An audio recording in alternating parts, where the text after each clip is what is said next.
Good afternoon, everybody. Going to give everyone another minute or so. Before we get started, we've got quite a bit to talk through. Want to make sure we can answer your questions. So just going to watch for a few more faces to pop on the screen here, and then we'll get going.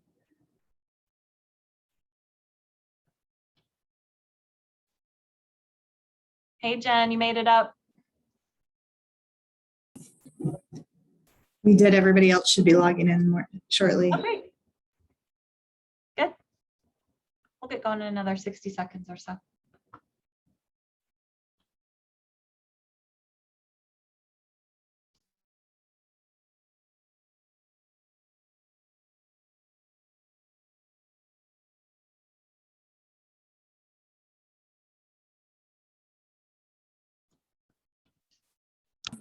All right. Well, I want to keep us on time, everyone, because we want to make sure we have all the time we need today to answer questions and dig in on the sabbatical program. And I know we're probably going to have more folks joining in over the next minute or two, so we'll try our best to catch them up via chat and things of that nature. But thanks so much to those of you who are with us now. Welcome to another Zoom meeting. I hope that you haven't been on them all day. We just have returned to our offices here at the Colorado Health Foundation in Denver. So this is actually kind of my big first group Zoom that I've done. So please forgive on the tech front, because I'm still getting used to this workspace from my last one. So hopefully it'll be smooth, and we'll keep this pretty informal as well. So just to go ahead and kick us off, I do want to just mention, I'm sure most of you were notified of this when you popped into the Zoom room, but we are recording this meeting today. We want to make sure that we're sharing this out on our website for anyone who's interested in the sabbatical program. So if for any reason you don't want your likeness shown, you might want to just turn your video off, and that way there's not an issue there. And then the other thing I'm going to just say is we are going to try to take as many questions as we can today. We do have lots of resources on our website here at the Colorado Health Foundation, so we'll share some of those out via the chat as well, just in case the resources might be able to answer some of the kind of top level questions that you may or may not have. I see lots of folks popping on, so let me just check my little grid here. Okay. So the last thing I'll say, and we'll get going, is send your questions via chat. And we're gonna kind of compile those. We'll try to answer them verbally if we can. And if we can't for some reason, we're gonna make sure that we do address those either one-on-one with you as an individual, or we'll be adding those to our global FAQ, and we'll send that out to all of you after we finish up today. So with that, let me actually try and share my screen. Done this a million times, hopefully it works. And I just need to see a quick nod from y'all. Can you see my screen in slideshow? Yeah? Weird, mine isn't showing in slideshow. Oh, there it is, okay. All right, and I'm going to get my chat adjusted so I can actually read that. Okay. Well, with that, let's get officially going here. So nice to meet all of you. My name is Taryn. I'm the Senior Director of Communications and External Influence here at the Colorado Health Foundation. And I have the great honor of leading and managing this program here at the foundation. And I am joined by Carolyn Love from Kibaya Consulting. She is our executive coach for the program, and we're going to have a chance to hear from Carolyn a little bit about the role she plays as well. She's been working on this program since its inception. And I'm also really excited to share that we are joined by 3 of our current sabbatical grantees. So we have Jennifer Fanning, Sonia Olabari, and Chris Rollerson. You should see them on the screen here, and they are actually just in the floor above me on the 3rd floor here at the foundation, because they're all in the middle of doing their executive and residencies as a part of the sabbatical program. So I want to make sure that I don't talk too much and we let them actually share with you all just a little bit about the experiences that they've had, might be able to answer questions. So, oh, it's not in slideshow. That's what I was wondering. Let me try it again. Hold on one second, everybody. I might need to reshare my screen. Bear with me one second.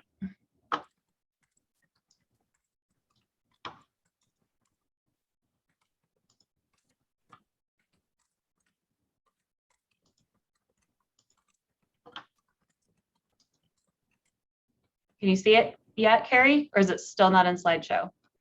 No? Okay, let me try one more thing.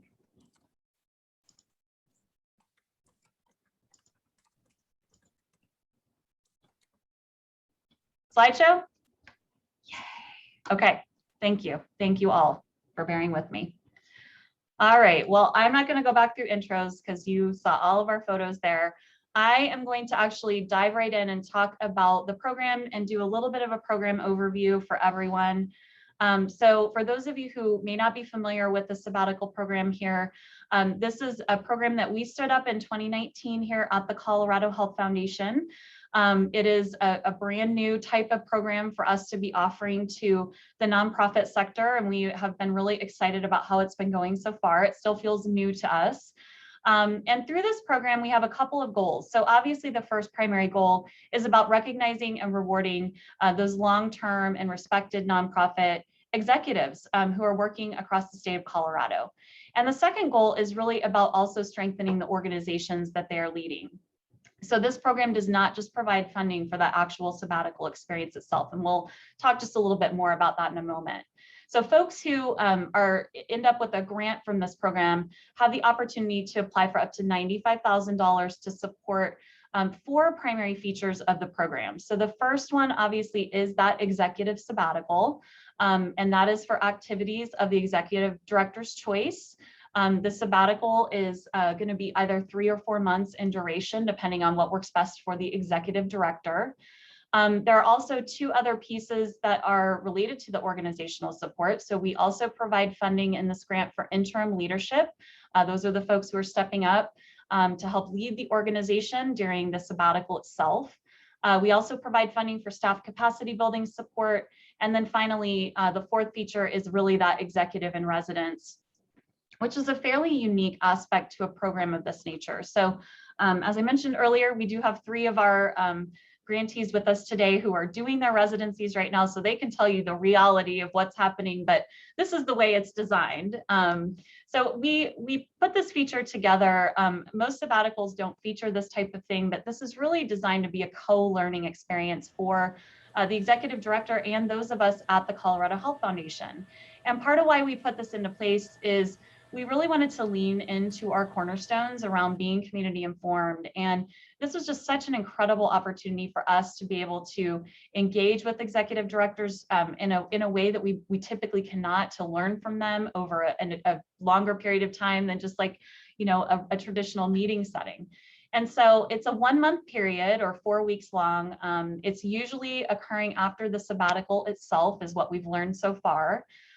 It is a co-designed experience, so we will sit down with the executive ahead of time and really talk about the different things that we can offer at the foundation, and then we hear from them about what they're most interested in, and we try to co-create that experience together.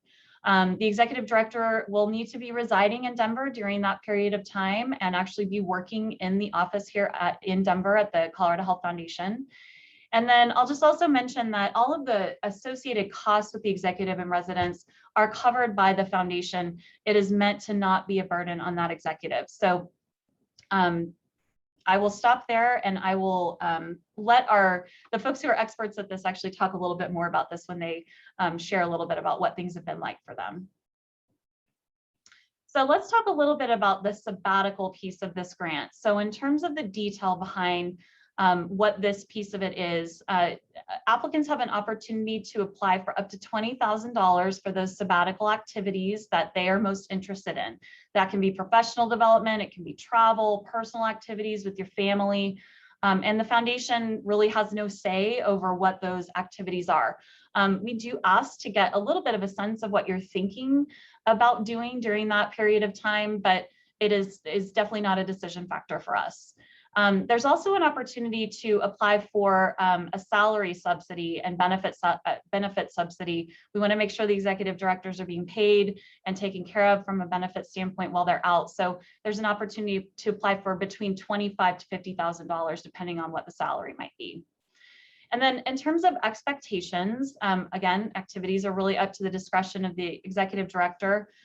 We've tried to keep the formal reporting piece really minimal with this program intentionally. And so there is really no formal reporting outside of just what we hope will be just a general kind of follow-up check-in, can be a meeting, a phone call about 6 weeks after the experience is completed.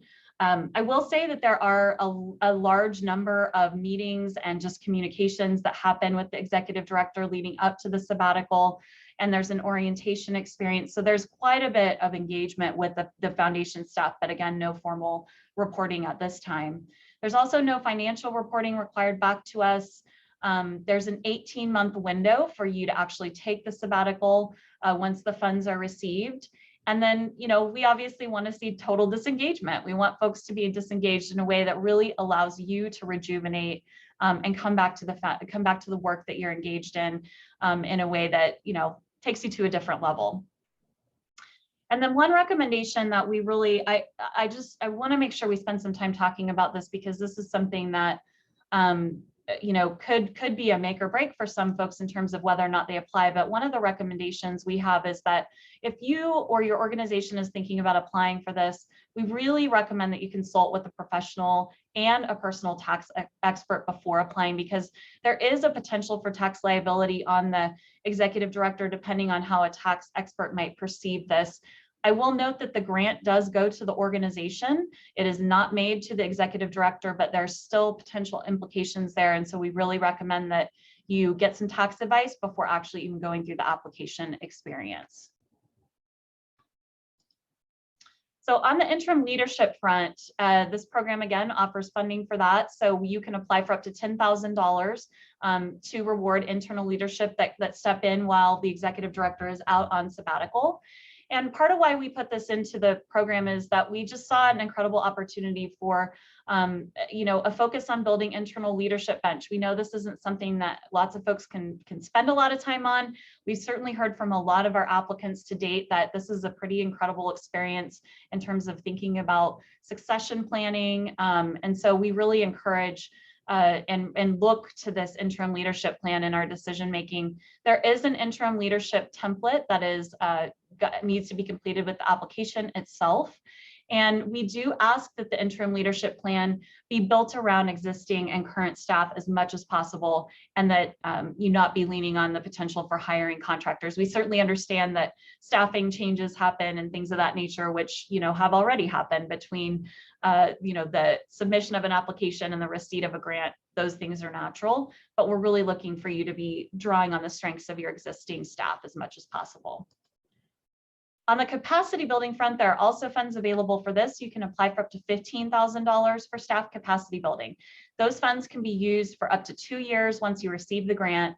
And again, the opportunity that we see here is an incredible, it is an incredible moment in time to just sit down with your staff and engage them in terms of, what are the organizational capacity building needs, or their individual needs that these funds could support in service to your mission and the work that you do. And so there is a capacity building plan that's a part of the application as well. It's a template. We have no say in how those funds are used at all. And I will just say that the one thing we're looking for is we want to see that the staff have been engaged in conversation about capacity building. We're looking for, a plan that is very much employee directed and not just management directed. And then let's talk really briefly about kind of what successful applicants look like. I know there's lots of questions about this. We've made a few adjustments from the last cycle. So obviously we're looking for Colorado-based executive directors, CEOs, tribal administrators. We certainly recognize that there are a variety of different types of titles that could be the equivalent of a chief executive officer. So we'll entertain all of those as long as you are the one really leading that organization, and that it is a nonprofit organization that is aligned with the work we do, that is aligned with bringing health and health equity and reach for all Coloradans. Obviously looking for executive directors who have, outstanding and demonstrated record of community service. We are looking for EDs who've been in the current executive director role for at least 3 years. We're saying right now that 5 years is a preference. This is something that we've relaxed in the last year based on feedback we've received from the community. And so we're hoping that this will allow folks who may have not been in those roles quite as long to apply. We're looking for executives who have been in some type of executive role for at least 7 years. So if you've been in an interim role, for example, for a couple of years, we would 100% consider that as a part of the 7-year duration. Obviously looking for folks who are full-time employees, residents of Colorado, demonstrated commitment to returning to the organization that you're at currently, looking for that organizational board approval. There is a required board letter as a part of the application itself. We're going to take a good hard look at that interim leadership plan. And then we're just also looking for willingness to participate in the executive in residence and possible future alumni activities. I'll just comment that, this program is so new that we don't even technically have alumni yet. We will very soon, but we hope to draw on the strengths and the experiences of the alumni. We just don't have a formal program set up yet. And so there will be more to come on that front. And then lastly, in terms of the organization itself, so we look at both the applicant, the executive director, and the organization when we consider our applications. So obviously the organizations need to be located here in Colorado. They need to be providing programs and services that are in alignment with our mission. We will only be making grants to nonprofit organizations that are 501c3s, so no private foundations, no C4s. And then a couple things that we've adjusted for this new cycle. I'm just noting, I did just get a private message about whether or not this the PowerPoint will be available, and I just want to let everyone know that it will be. So we'll make sure that folks get it. So in terms of a couple of these requirements that we've just made some adjustments to in the last in between this last cycle and the one that we're in now. So we have cornerstones that we are aligned to as an organization that really ground the work that we do and ground the work that we're looking at in our partnerships. One of them is around who we serve, and we do prioritize serving Coloradans of color and Coloradans who are living on lower income. And so the criteria that you see here around organizations needing to be serving at least 50% of the populations that they serve, we need to know and understand how they are living on low income. And then the other thing that we're looking for and that we want to ensure is that we are making grants to organizations where at least 60% of their programs and services are being conducted directly here in Colorado. And part of this is because we've had a number of national organizations that do work all over the country or even regional, where only just a small percentage of their work is actually happening in Colorado. And we really want to make sure that the bulk of the services are going to Coloradans most in need, in alignment with our mission. And I see a couple questions popping up around that, so I'm going to answer those as soon as we get through some of the rest of this presentation. We're also looking for orgs who have at least 3 full-time employees, and I will say that we will entertain the role that volunteers play in that composition. So we give you an opportunity in the application to talk about the fact that you might have a really large volunteer base that equates to an FTE, and so we're trying to be really flexible in our thinking about that. And then obviously looking for, the ability to maintain and sustain the organization in the absence of the executive director. Again, that's where the interim leadership plan comes into play. We want to see that commitment to employee-directed capacity building, and then obviously the guarantee that the executive director would be paid and have access to the benefits that they would have any other time while they're on sabbatical.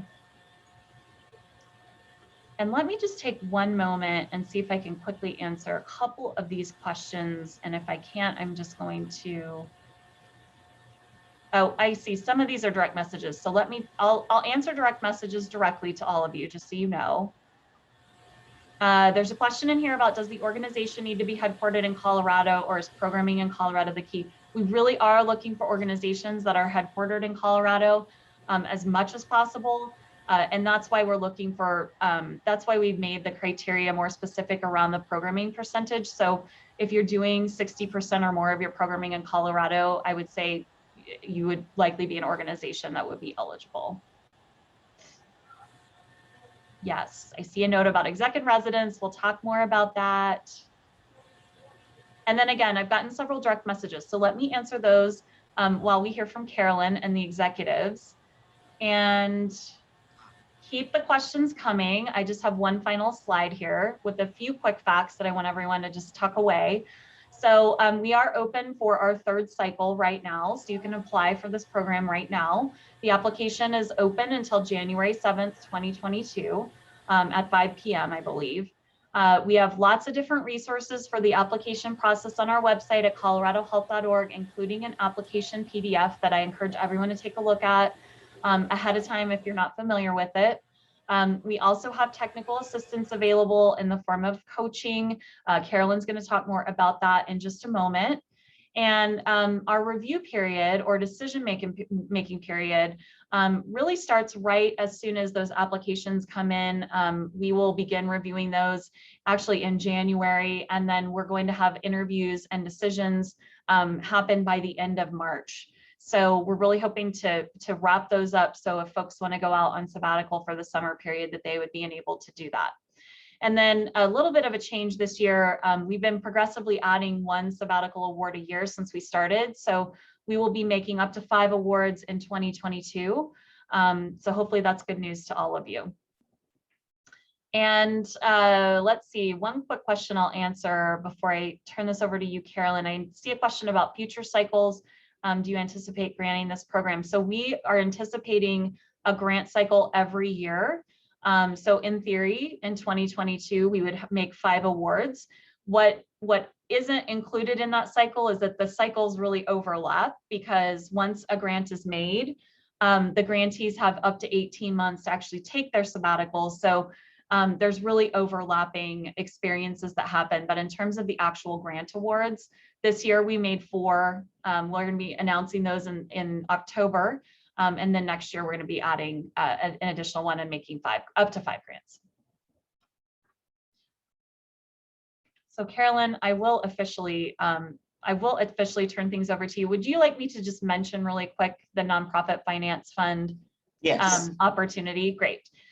So Carolyn is really our primary executive coach for the program and would be the one that all of you would have conversations with. But we do also have another technical assistance partner in the Nonprofit Finance Fund. They're a national organization that they've been working with us since the beginning of this program.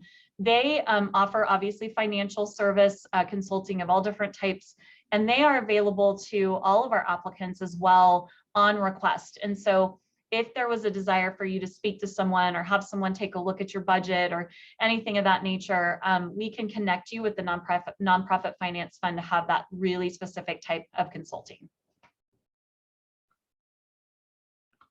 And Carolyn, I will let you speak up and take over. Okay, and can you advance the slide for me? I don't have access. Okay. Oops.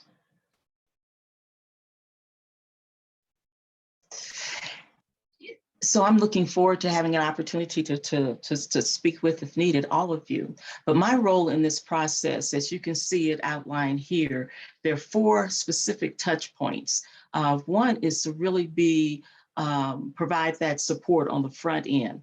I think there's a lot of information coming to you today, and once you get back to your respective offices and start thinking about this program, there may be questions that pop up for you. So feel free to reach out, and either we can do a Zoom call or an actual phone call as you're developing your application. And I like to say, think of me as your thought partner, someone to walk along with you to maybe help put in a little bit finer focus as you work through that application process and questions arise for you.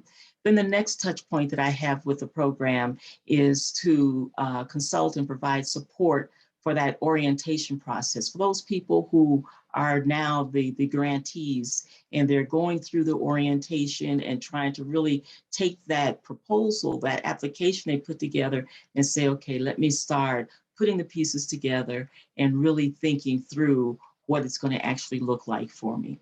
And then the next touch point, if you will, that I have with the program is to provide support to the interim leader of the organization.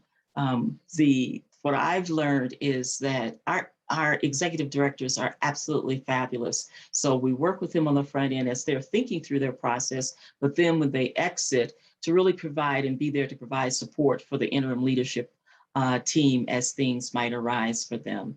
And then lastly, that final touch point is as our executives are coming back in, to really be able to provide some support for that reentry, because we all know the absence of an executive director, creates change within the organization, and their reentry creates change because things now are moving back into different spaces. So that overall is how I will be engaging with you on the front end, like I said, to walk through the application process and be there to provide support. And then if granted, if you become a grantee, to provide support as you think through how you're going to exit and then re-enter. And if you can advance to the next slide. And my contact information is here. Like Taryn mentioned, this is being recorded, so you can go out to the site and see it, and it is there in your application process. So feel free to reach out when a need arises for you. And with that, I'll turn it back over to Taryn. Thank you, Carolyn. All this information is on our website as well, just in case folks aren't able to snag this down at this moment. So all of Carolyn's information can be found at coloradohealth.org. So I am going to actually turn it over to Jennifer and Chris and Sonia. I think we're going to hear from Chris first. And I just asked them to take about 10 minutes or so each and just share a little bit about, the things that they feel like they might wanted to have known when they were at this point. And definitely invite your questions for them as much as possible. I know Sonia sent me a message and she's having trouble with her camera, so we may just hear her voice when it's her turn, but that's totally okay. So Chris, I think I'm turning things over to you. Yeah, we were like, flip a coin, who's gonna go first? So Chris Rollerson, I run the Sun Valley Youth Center in the west side of Denver, Colorado, and I'm just honored to be a part of this baby cohort, I guess we could call it, because it sounds like it's too good to be true, and it really is too good to be true. This award and all of the perks that come with it, the foundation really put a lot of thought into how to help us exit, vacation, and come back well. There's just so much depth and breadth, and I, even hearing Dr. Love speaking, I was like, oh yeah, I don't even know that like my staff probably even reached out to her, but I don't know because we're not allowed to talk to them during this period. So it's been a very interesting, I think for me, a couple of things. I had a really hard time as the executive director. So I don't know if those of you on the call are the ED or if you're the grant writers for the ED, but it was a little overwhelming to receive the grant. I really struggled with feeling like I deserved it and that everyone on the team should have gotten it and not just me. So really struggled with value in receiving this award. I think also like it's the executive in residence. We didn't really know what that was. We were given like a menu of options and we're creating that. Now that we're here, it feels, we're a weekend to our new jobs that we don't work at, which is kind of weird, in an office that we don't normally work in. And I'm a Mac user, so learning how to use a PC has been a little, clumsy for sure. But I think really good. And just being able to sit here and learn from all the different avenues and venues that exist within the foundation has been really cool. Everything from like how they do like maintenance of the facility to how they decide on issues and equity and all of those things has been really cool to like learn. I think one thing that I would highly recommend is so the sabbatical related expenses, and we're not giving tax advice by any means, but definitely consult a tax person both on the side of the organization and also personally how it's going to affect the executive director and where it might hinder some of their, or grow some of their personal finances, just depending on how it's set up with the organization. The Sun Valley Youth Center did not have a pre-existing sabbatical program, so we now are creating one through this process because there was a lot of like financial hoops to try and figure out. So just be aware of that it could potentially cause some struggles, but it's all stuff that you can work through. And at the end of the day, being able to step away completely. And I think all three of our organizations did not reach out to us at any point during our 3 months. So I think ensuring that you have quality folks that can hold that space for you and not call you even when there is a barn fire, just to let it burn, I think actually gave us the space to step away and to come back as better humans to do the work some more. But I think at the beginning, it was really hard to like leave. And I know for me, every single moment leading up to it was like everything, including my dog died a week and a half before I was leaving. I was like, I can't go on this sabbatical. It's another reason I should just stay here and give it away, you know? So really forcing and supporting if you're the ED, just know there's going to be challenges in leaving. The executive residence has been great, but now we're in the process and I can't really speak to it because we haven't done it yet, but like being gone for 3 months and we keep hearing how great of a job our teams did and feeling like, oh gosh, they don't actually need me here in the organization anymore, which we know is not true, but it's just this whole like weird place, right? Because we've never stepped away that long. So I think it's been definitely like an emotional roller coaster of all kinds of things. But the really positive thing is that it is too good to be true. To be able to step away, to be paid, to have travel dollars to do things that I would normally not do. There were a couple times on sabbatical where I would have never done something if I had to pay for it myself because I come from not having very much money as a personal person running in a nonprofit. And to be able to be like, well, it's a sabbatical related expense. I'm ordering the lobster, you know, like just really kind of enjoying just being free in a space of stepping away from all of the things. So anyway, I'm going to be done talking and the rest of y'all can jump in, or if you have questions, please feel free to message or chat, whatever. Thank you, Chris. Jennifer, do you want to jump in? Sure. I am Jen Fanning. I'm the Executive Director of the Grand County Rural Health Network and the only rural recipient here for this program. So I can speak a little to that as well. I think just briefly, you know, when I started thinking first, when this first came out, I've shared this quite a bit. I cried when I saw it on Facebook, just the fact that a foundation would acknowledge the need for executive directors who are not only on the ground doing the work, but being leaders in that and in community, that they needed a break to continue just blew my mind. And then every step along the way, just to reiterate what Chris said, it's just the program's really well thought out. And I encourage you as you're starting to think through this, not only to use the resources, use Carolyn and NFF, not only before applying, but if you receive the grant, you know, during that process is really valuable resources. And really have conversations with your staff. It's scary to say to staff and board members, I want to do this. I need to do this. I have to do this. If you want me to stay, this is what I need to do. Knowing that, you know, and we're coming off of, not that you aren't either, but we're coming off of COVID, right? And in my community, we're coming off of a fire, literally a forest fire on top of that.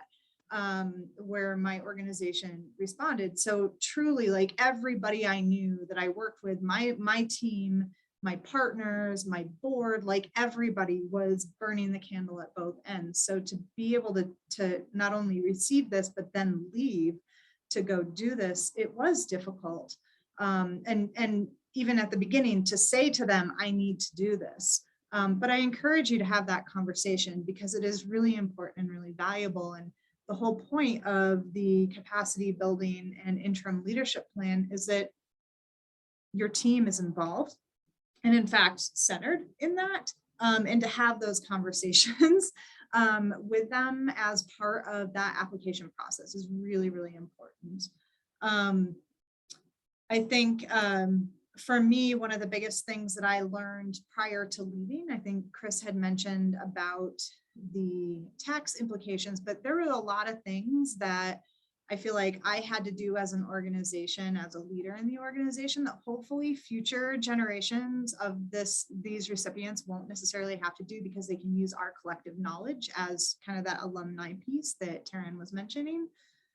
So hopefully that support will be there. You know, we're building the plane with the Colorado Health Foundation as we're flying it, and hopefully you might be just putting on a wing by this point time next year, or whenever you come along.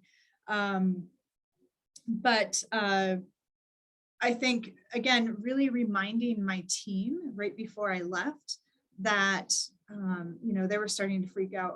Oh my gosh, you're not going to be here. What are we going to do? What happens if this? What happens if this? And it's like, no, you got this. And remember, this interim leadership plan, you helped me create that, right? That's not me making stuff up. You helped create that. Remember this capacity building plan, you helped create that. And you get to design it, and you get to choose how to use it, not me. I don't get to choose that. The board doesn't get to choose that. This is for you. And so reminding them the importance and the value of that, and that they were involved, because there is a amount of time between writing the application and receiving the grant and then going on. It takes a good amount of time to plan and prepare. I think same thing with buy-in and board partners, same buy-in for board and partners, same type of conversation. And I will just reiterate again, use your resources, including the Colorado Health Foundation. If there's some sticking point for you in receiving this or implementing it, talk to them, talk to Taryn. She'll direct you to whomever and whatever that looks like. Talk to Dr. Lev, talk to whomever you need to, but use those resources, because it's really, they're there to support you for this. And let's see, I have my notes. I'm trying to read my notes. I think the other piece as an executive in residence is really think through from a rural community. And I live in Grand County. We're one of the closer rural communities, right? I'm only 2 hours away, but I do have a child, and it's hard to be away in Denver. I'm from rural. It's hard to be here in the city, right? Some people thrive in the city. I don't. So, you know, preparing yourself and your family for that, and really thinking through in the application process, what supports you're going to need, not just in the application process, but then in the implementation and, you know, during the executive in residence, what supports you might need to be as successful as possible. And, you know, like for me, I go home on weekends. I can't stay away all month from my family. And what does that look like for you and your family? And what supports do you need at home? And what do you need here?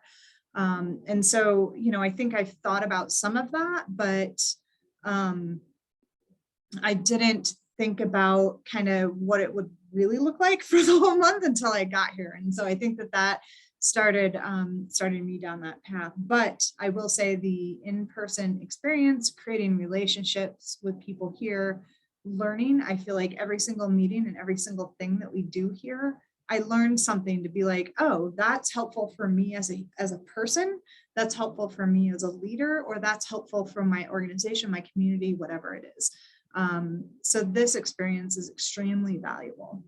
And then I'll just close by kind of reiterating what Chris was talking about. You know, my family, I had to reprioritize my family during this sabbatical, because for the past year and a half, really for the past 13 years, but for the past year and a half, they were not the priority. Getting through COVID, providing the services, right? All the things that we do as organizations, whether or not your health or social determinants of health or whatever, that what had become my priority. And so refocusing my family and myself was my key goal for a sabbatical, as well as I got to do a Spanish immersion program and travel. And that was pretty incredible. And I think just think through some of those things for yourself. It can always you know, depending on what happens, right? You can adjust, but just think through that and what you truly need and what your priorities truly need to be.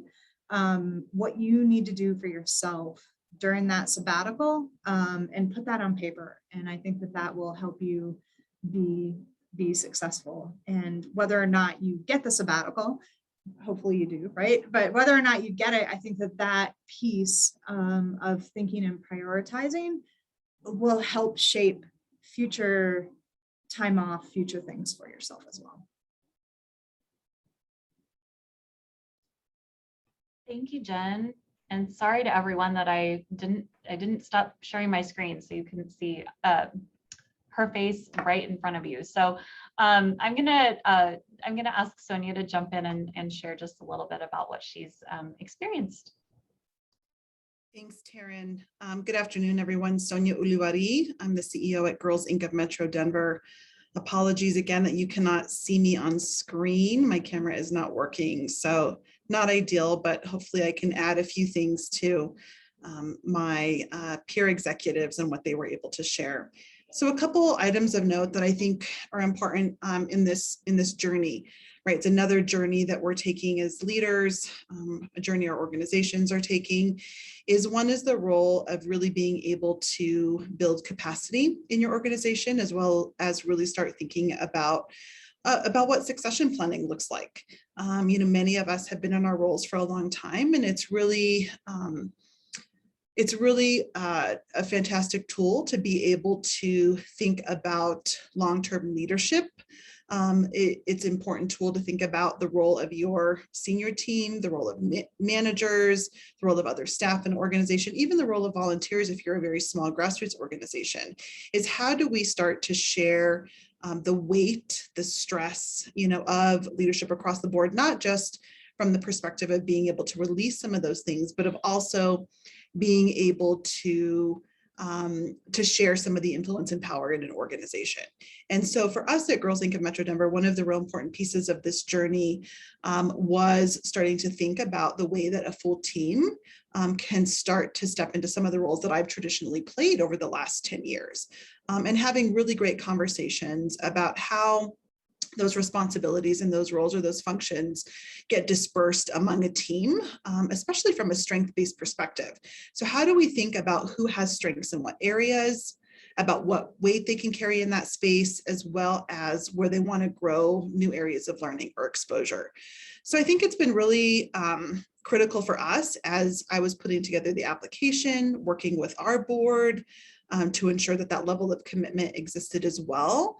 But also to working across our team to ensure that the work can continue seamlessly while I'm gone. So I think that is one of the real benefits, as well as just personal benefit of this program to our team as a whole. And I think that will also carry into what we're calling re-entry and how intentional we have to be about the re-entry process, that it's not about going back into the traditional way that we have done our work previously, but that it's also about building our own capacity, you know, stepping into what may be a new role when we return.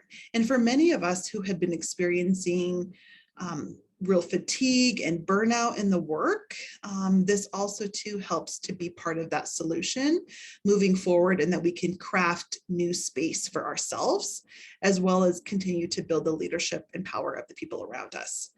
And I think that piece, and kind of in a nutshell, is what also has helped me move through the guilt of getting an award like this, right? We always, I think, question, do we deserve it? Are we worthy of it? You know, how can I take rest when other people haven't been able to take that amount of time off? Especially, I think, coming out of the COVID space, where we have asked our teams to rise and meet the moment in different and new ways. You know, that this came at a really critical time, but also too was very much, at least the time off, something that was given to me personally. And I think that there's kind of two pieces to that. One is recognizing that leadership is key, right? And that our roles and sustainability in our roles is important to continue the work moving forward. But also too, I've had to really think about my own positional power in the organization, to recognize the goodness and value that this time off and rest has given me in terms of rejuvenation and respite, but also to how do I build that in for others? Because I do have some ability to do that. How do we look at our own internal policies from a personnel perspective and ensure that we are thinking about, again, sustainability and longevity, stress management, overall health of our full team? And so this has really provided, I think, a catalyst for me to go back and start to shift what work life looks like across the board in the organization, so that we can see again that level of stress management and self-care happening across the board. So I think those are some really important lessons that have come out of it for me. I think one other piece is how important it is to change environment to really be able to separate yourself from work. So many of us have been in a home environment working, or have been in other spaces. So work has kind of seeped into a lot of what may have been kind of personal space or home or family space before the pandemic. And so I think, for me, one of the aspects that was really important was to leave that space. Right. So whether it was travel, whether it was some type of relocation, there has to be some disruption in the daily schedule to be able to step away more fully and more quickly. Even though that remains a process. I mean, it definitely didn't happen for me like on day one. I had to kind of ease into that space. But I would really recommend, again, a shift in like physical location environment fairly early in the process. So think about what that looks like for you as you're putting together plans for even what you would use sabbatical funding for. So those are a couple key takeaways that I have. Again, very much a continuing journey. And I think recognizing too that as the first cohort, even the first few cohorts, and maybe just in, as long as the program lasts, that it's continuing to evolve, that there are not all of the answers in place for every aspect of it right now, that there are guidelines that will continue to be refined, there's experiences that will continue to be defined, and that at least initially in these first few cohorts, that it's going to be a learning process that's happening both from you as an individual, from your organization, as well as from the foundation. Thank you. Thanks, Sonia. Really great insights from all three of you. And I just have to say, I have just spent, I guess, a little more than a week with them. And I can't even begin to tell you the things that have just come up that I've learned about how to improve this program, that I've learned about their experiences. So I know there's a question in the chat about whether or not we're going to be able to focus on sharing some of those learnings. And I just want to say that it is absolutely something we've recognized. And I think we just have to figure out the most kind of efficient way and least burdensome way to take away as much as we can from these incredible individuals, because there's a lot there that I think everyone's looking for. So my hopeful answer is yes. And let me just add a couple things in that I didn't mention, but I think are important for folks, because I see most of the folks on the call, it looks like you might be potentially new applicants. So, the review process that we have here at the foundation is quite thorough. We have an internal review team that is cross-functional, and our CEO is a part of that as well. And so Karen McNeil-Miller is our CEO. She's really the person who dreamt up this program. You can give her credit for that. She has a lot more things cooking behind as well. So we really hope to continue supporting executive directors in lots of different ways across the nonprofit sector beyond this program. But the review team is internal. We review every single application, and we go through a very thorough individual review process, and then we cross-reference with each other.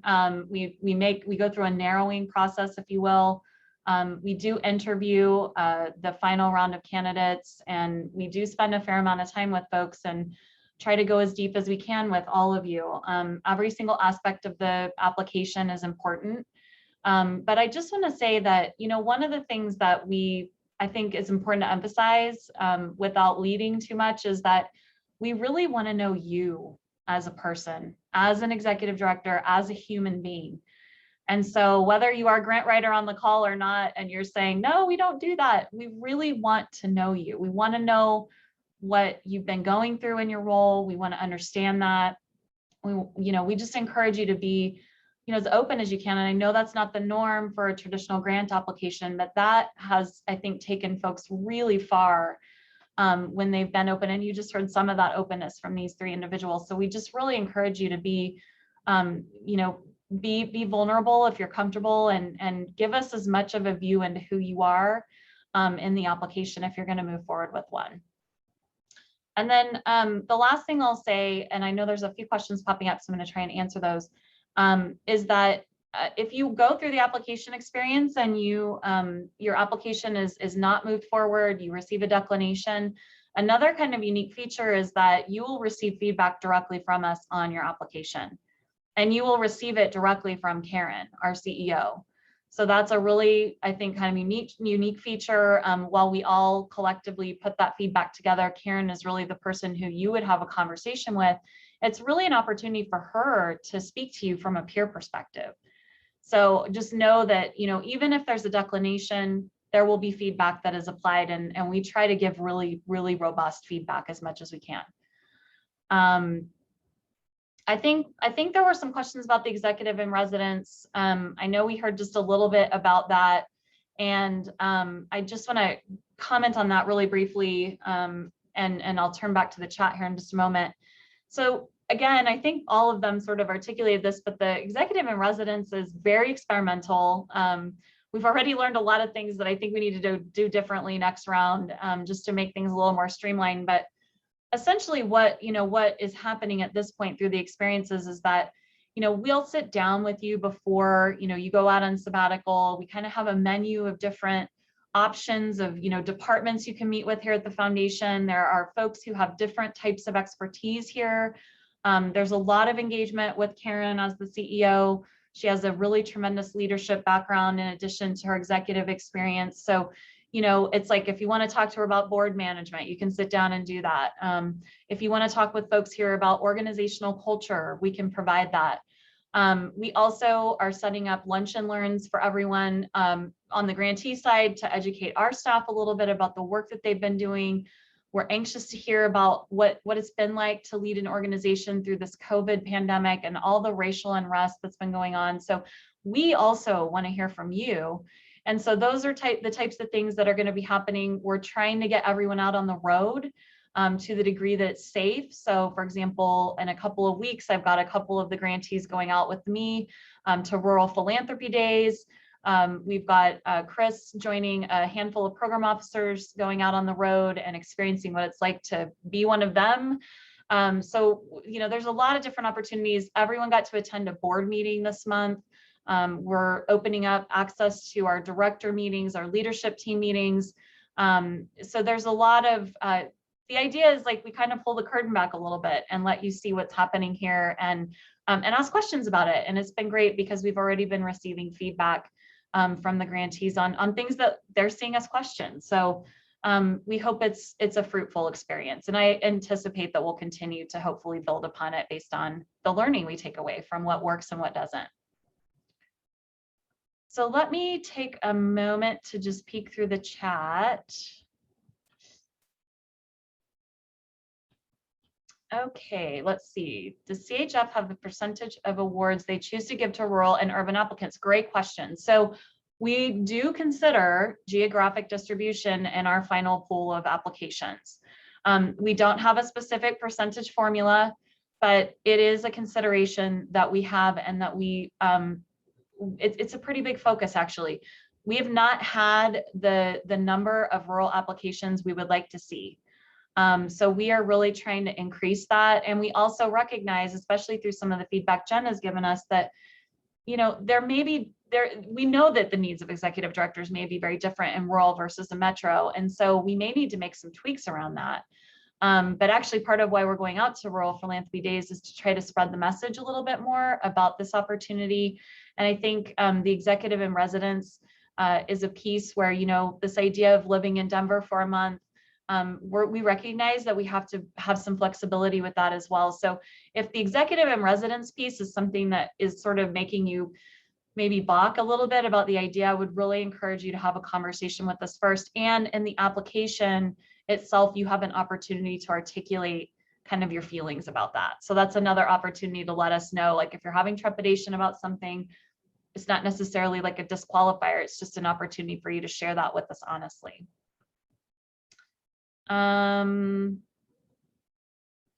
Let's see, for executive in residence, do we recommend that occurring at a certain part of the sabbatical? So it really is a personal preference. I think that what we're seeing so far is that it's seeming to naturally occur more at the end of the sabbatical because, you know, folks are ready to go out and take a break, you know, and so I think that that's kind of generally what's been happening. It's totally possible that you might do that on the front end though. The other thing I will say is that we have a new grantee that we'll be announcing in October who just, you know, knows she wants to take a 3-month sabbatical, but she can't do the executive in residence right on the tail end. She just can't be away for 4 months total. And so we're building in some flexibility for her to take her sabbatical first, and then we'll have her come and do the executive in residence a few months later when she's got the flexibility that she needs for that. So I think that's another thing we're learning about. Let's see. And it looks like our grantees have weighed in. I don't know what to call, I hate calling you grantees, execs. I feel like I need some kind of name that's not too internal facing. I'm still working that out. Okay.